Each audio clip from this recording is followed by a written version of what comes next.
नमस्कार, मैं हूं प्रशांत भारद्वाज और आप देख रहे हैं न्यूज रूम पोस्ट। साल 2022 अब हमसे विदा ले रहा है और नई उम्मीदों से भरा नया साल हमारी दहलीज पर खड़ा है। आइए नजर डालते हैं इस साल की उन 10 बड़ी घटनाओं पर जिनकी वजह से ये साल 2022 याद किया जाएगा। मेंस क्रिकेट को छोड़कर इस साल खेलों में हमने काफी बेहतरीन प्रदर्शन किया। पहली बार कॉमनवेल्थ गेम्स में क्रिकेट को शामिल किया गया और हमारी लड़कियों ने इसमें सिल्वर मेडल पर कब्जा जमाया। हालांकि मेंस टी20 वर्ल्ड कप में हमारा सफर सेमीफाइनल में बुरी हार के साथ खत्म हुआ। दूसरी तरफ राजनीति में कांग्रेस को 25 साल बाद गांधी परिवार से बाहर का अध्यक्ष मिला, तो वहीं बीजेपी की यूपी, उत्तराखंड और गोवा में वापसी हुई। ये तो मैंने कुछ एक घटनाओं का जिक्र किया है, लेकिन इस वीडियो में हम बात साल के पहले महीने से करना शुरू करेंगे। इस साल की शुरुआत ज्यादा अच्छी नहीं रही थी। 1 जनवरी को ही वैष्णो देवी माता मंदिर में भगदड़ मच गई थी, जिसमें 12 लोगों की जान चली गई। 5 जनवरी को पंजाब में प्रधानमंत्री मोदी की सुरक्षा में बड़ी लापरवाही का मामला सामने आया था। पंजाब दौरे पर गए पीएम मोदी के काफिले को एक पुल पर किसानों ने रोक लिया।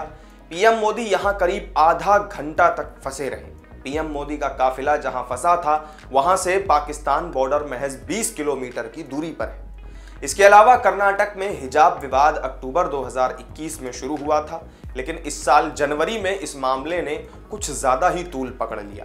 5 राज्यों में चुनाव को देखते हुए इस मामले में जमकर राजनीति भी हुई। सुप्रीम कोर्ट में 2 जजों की बेंच का फैसला भी विभाजित रहा, जिसके बाद अब यह मामला बड़ी बेंच के पास है। इस साल यूपी, उत्तराखंड और पंजाब समेत 5 राज्यों के चुनाव नतीजों ने देश की राजनीति को एक नई दिशा दी। यूपी और उत्तराखंड में बीजेपी ने वापसी करते हुए इतिहास रच दिया। यूपी में अखिलेश की घेराबंदी को सीएम योगी ने तहस नहस कर दिया। वहीं पंजाब में केजरीवाल की झाड़ू चली तो पूरा विपक्ष साफ हो गया। अब आम आदमी पार्टी की दिल्ली के बाहर भी पूर्ण बहुमत वाली सरकार है और इस जीत ने केजरीवाल को राष्ट्रीय स्तर का नेता भी साबित कर दिया।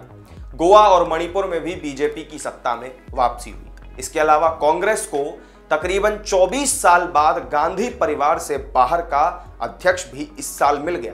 कांग्रेस अध्यक्ष पद के चुनाव में मल्लिकार्जुन खड़गे ने शशि थरूर को करारी शिकस्त दी। चुनावों में खड़गे को 7,897 वोट मिले। इसी के साथ खड़गे पार्टी के दूसरे दलित अध्यक्ष भी बन गए। इस साल महाराष्ट्र और बिहार में सत्ता परिवर्तन भी देखने को मिला। जहां महाराष्ट्र में उद्धव ठाकरे की कुर्सी छिन गई, तो वहीं बिहार की सत्ता से बीजेपी को बेदखल कर दिया गया। महाराष्ट्र में एकनाथ शिंदे के नेतृत्व में 40 से ज्यादा विधायकों ने उद्धव ठाकरे से बगावत कर दी। बागी विधायकों ने बीजेपी के साथ मिलकर सरकार बना ली और एकनाथ शिंदे मुख्यमंत्री बन गए। वहीं बिहार में नीतीश कुमार ने आरजेडी के साथ मिलकर महागठबंधन की सरकार बनाई और बीजेपी को सत्ता से बाहर का रास्ता दिखा दिया। इस साल नूपुर शर्मा की पैगंबर मोहम्मद पर की गई टिप्पणी से भी विवाद सुलग उठा। इससे देश ही नहीं बल्कि पूरी दुनिया में बवाल मच गया। नूपुर शर्मा की गिरफ्तारी के लिए पूरे देश में हिंसक प्रदर्शन हुए। सऊदी अरब और कतर जैसे तमाम मुस्लिम देशों ने भी इस पर अपनी नाराजगी जताई।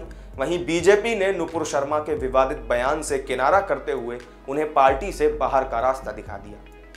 नूपुर शर्मा के बयान पर देश भर में मुस्लिम संगठनों ने सर तन से जुदा के नारे लगाते हुए प्रदर्शन किए।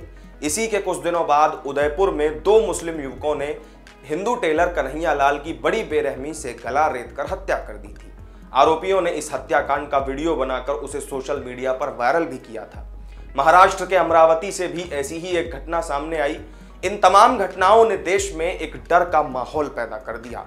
इनके पीछे पीएफआई को जिम्मेदार माना गया, जिसके बाद धार्मिक उन्माद फैलाने के आरोप में इस मुस्लिम संगठन पर केंद्र सरकार ने बैन लगा दिया। इसके अलावा कश्मीरी पंडितों पर हुए जुल्मों को बयां करने वाली फिल्म द कश्मीर फाइल्स भी इस साल मार्च महीने में रिलीज हुई थी।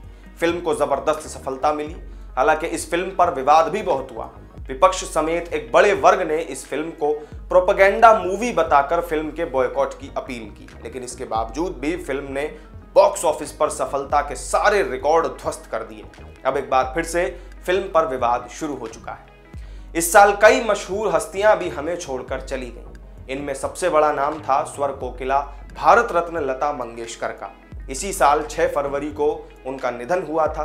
92 साल की उम्र में उन्होंने मुंबई के ब्रीच कैंडी अस्पताल में आखिरी सांस ली थी। उन्होंने 13 साल की उम्र में 1942 में अपने करियर की शुरुआत की थी।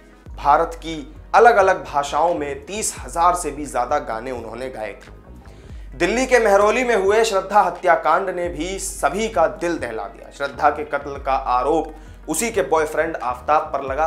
आफताब ने श्रद्धा का गला दबाकर कत्ल किया और फिर लाश के 35 टुकड़े करके जंगल में फेंक दिए। इस साल का यह सबसे खौफनाक हत्याकांड है। आफताब इस समय तिहाड़ जेल में बंद है। वहीं दिल्ली पुलिस अभी भी सबूत तलाश रही है। पुलिस को श्रद्धा का सिर अभी तक नहीं मिल पाया है। तो ये थी इस साल की 10 वो बड़ी घटनाएं जिन्हें 2023 में भी कोई भूल नहीं पाएगा। तो इस वीडियो में मेरे साथ फिलहाल इतना ही। 2022 की ये 10 बड़ी घटनाएं जो आपने सुनी, आपका इन पर क्या रिएक्शन है कमेंट करके हमें ज़रूर बताएं। वीडियो अगर अच्छा लगा हो तो लाइक और शेयर कर दें। साथ ही चैनल को अगर सब्सक्राइब नहीं किया है तो ज़रूर कर लें। फिर मिलेंगे आपसे एक नई वीडियो में नई जानकारी के साथ। तब तक के लिए दीजिए इजाज़त। नमस्कार।